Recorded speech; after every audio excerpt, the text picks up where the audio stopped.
नमो नमः। सरस्वती के वरद पुत्र, कविकुल चूड़ामणि, बहुमुखी प्रतिभा के धनी एवं भारतीय संस्कृति के महान महाकवि कालिदास का नाम संस्कृत साहित्य आकाश में दैदीप्यमान सूर्य के समान उद्भासित है। वे न केवल एक अद्वितीय काव्यकार थे, अपितु गीतकार एवं श्रेष्ठ नाटककार भी थे। कालिदास विश्व महाकवि परिषद के सर्वोच्च सिंहासन पर विराजमान होने वाले विश्वविख्यात कवि है। महाकवि कालिदास का जन्म कहाँ हुआ, किन पारिवारिक, सामाजिक एवं राजनीतिक परिस्थितियों में उनका जीवन व्यतीत हुआ, इसे सिद्ध कर पाना इतिहासकारों एवं समालोचकों के लिए आज भी एक जटिल समस्या के रूप में मुँह बाए खड़ा है। उनका किस पृष्ठभूमि में काव्य निर्माण हुआ, उनके विचारों और भावनाओं के निर्माण में किसका सहयोग रहा, इस विषय में कोई भी प्रामाणिक तथा ऐतिहासिक तथ्य उपलब्ध नहीं होता है।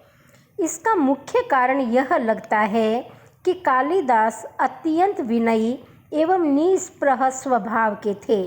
उन्होंने स्वरचित नाटकों में पुरानी परिपाटी का अनुसरण मात्र किया और केवल अपने नाम का निर्देश मात्र किया। महाकाव्यों में और गीति काव्यों में तो अपने नाम का उल्लेख भी नहीं किया। यहाँ यह द्रष्टव्य है कि संस्कृत भाषा के कवियों के लिए यह कोई नवीन बात नहीं है। हमारे यहाँ के कवि, चाहे वह भास है, भवभूति है, शुद्रिक है, किसी भी महाकवि ने अपने आश्रयदाता के विषय में या स्वयं का परिचय देने के बारे में कोई रुचि नहीं दिखाई। इन महाकवियों ने अपनी दैसिक एवं कालिक विषय में कुछ भी निर्देश नहीं किया, न किसी परिधि का उल्लेख किया।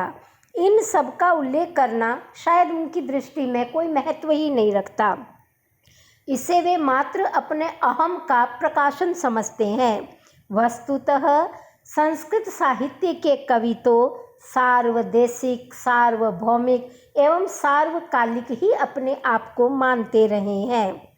दूसरी बात यह है कि कुछ सदियों पूर्व इस तरह की बातें लिखने की परंपरा भी भारत में प्रचलित नहीं थी। उनकी कृतियों को लेकर कभी इतिहास के भव्य भवन का निर्माण होगा, कदाचित यह बात भी उनके सामने नहीं होगी। वे केवल अपनी वर्तमानिक कालिक कीर्ति से संतुष्ट थे और भविष्य में अपने यश रूपी शरीर से केवल अमर होना चाहते थे। कालिदास के समय का निर्धारण करते हुए भिन्न भिन्न साक्ष्यों के आधार पर भिन्न भिन्न विद्वानों ने जो निष्कर्ष निकाले, वो परस्पर विरोधी भाव लिए हुए हैं। भारतीय परंपरा कालिदास को उज्जैनी के राजा शकारी विक्रमादित्य की राज्यसभा में स्वीकार करती है और इसका समय 57 ईस्वी पूर्व माना जाता है। प्रोफेसर वेबर, मॉनियर विलियम्स तथा C.H. टावने कालिदास का समय 4वीं शताब्दी मानते हैं, तो लेसन कालिदास का समय 3री शताब्दी। तो इसी प्रकार कीथ तथा मैकडोनल कालिदास को 5वीं शती चंद्रगुप्त विक्रमादित्य का समसामयिक मानते हैं। कुछ विद्वान इन्हें 6ठी शताब्दी का, तो कुछ ने कालिदास को 11वीं शताब्दी में धारा नरेश भोज की राजसभा का राजकवि भी माना है। इस प्रकार चाहे भारतीय विद्वान है, चाहे पाश्चात्य विद्वान है, सब ने जो कालिदास का समय निर्धारण करने का प्रयास किया, उसमें काफ़ी मतांतर है, अत्यधिक विरोधाभास है और यह विरोध कई युगों, कई वर्षों का देखा जाता है। कालिदास जो है वो अपने जन्म समय के समय को बारे में तो उनका निर्धारण हो ही नहीं पा रहा, उनकी जन्मभूमि के बारे में भी विद्वानों में काफ़ी मतभेद है। स्थिति काल के अनुसार ही उनकी जन्म स्थान को लेकर भी अनेक मत अनेक विद्वानों ने प्रस्तुत किए हैं। भारत माता के इस अमूल्य रत्न को लेकर सभी प्रांत के निवासी प्रामाणिकता पेश करने में प्रतिस्पर्धित हैं। कई लोग तर्क देते हैं तो कुछ थोथी दलीलें भी देते हैं। बंगाली भाई कालिदास को बंगाल का रत्न स्वीकार करते हैं, तो इसी प्रकार मैथिली बंधु इस महाकवि को अपनी विभूति बताते हैं। तो मध्य प्रदेश के विद्वानों की मान्यता है कि कालिदास मध्य प्रदेश की कवि माला के मध्यमणि हैं। कुछ विद्वान इन्हें कश्मीर तो कुछ मालवा से संबंधित सिद्ध करते हैं। सब कुछ स्वीकार करने योग्य या हम कहें परिपूर्णता से स्वीकार करें, ऐसा कोई मत हमें दिखाई नहीं देता है। कालिदास की शैशव की क्रीड़ा स्थली उज्जैनी थी, यह अधिकांश विद्वान स्वीकार करते हैं। उज्जैनी को जन्म स्थान मानने के पीछे विद्वानों की अपनी मान्यताएं हैं। कालिदास ने कई कृतियों में, विशेषकर मेघदूत में, उज्जैनी का अत्यंत तन्मयता के साथ पक्षतापूर्ण वर्णन किया है।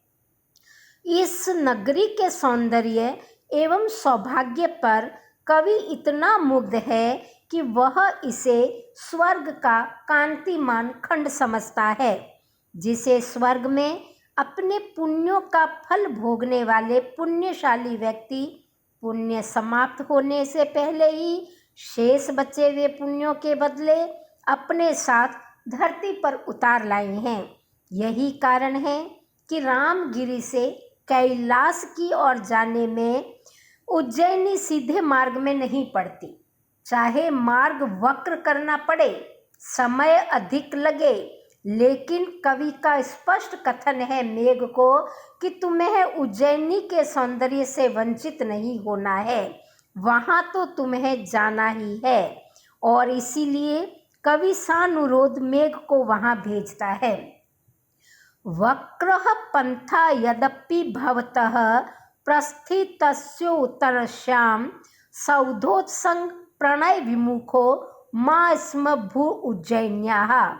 उज्जैनी के प्रति इस विशाल पक्षपात को देख करके ही प्रोफेसर मिरासी ने लिखा है कि उज्जैनी के वर्णन में कवि नखशिख तक तल्लीन दिखाई पड़ता है। अधिकांश विद्वानों की धारणा है कि कवि कालिदास उज्जैनी के निवासी थे और वो शैव संप्रदाय को मानते थे, यानी शैव मतावलंबी थे। कालिदास की कृतियाँ वास्तव में कितनी हैं, यह निर्णय करना भी आलोचनों के लिए दुरूह कार्य है, क्योंकि इसका कारण एक यह रहा कि संस्कृत में अनेक कालिदास हुए, परंतु जो मुख्य कालिदास हैं, जिन्हें कवि कुल गुरु की उपाधि से सुशोभित किया गया है, उनकी 7 रचनाएं अधिकांश विद्वान स्वीकृत करते हैं। ये 7 रचनाएं महाकाव्य, गीतिकाव्य और नाटक के रूप में विश्वविख्यात है। महाकवि कालिदास के 2 महाकाव्य हैं, कुमार संभव तथा रघुवंश। 2 उनके गीतिकाव्य हैं, ऋतुसंहार तथा मेघदूत। महाकवि कालिदास के 3 नाटक जो प्रायः विद्वानों ने स्वीकार किए हैं, मालविका अग्निमित्र, विक्रमो उर्वशी और अभिज्ञान शाकुंतलम।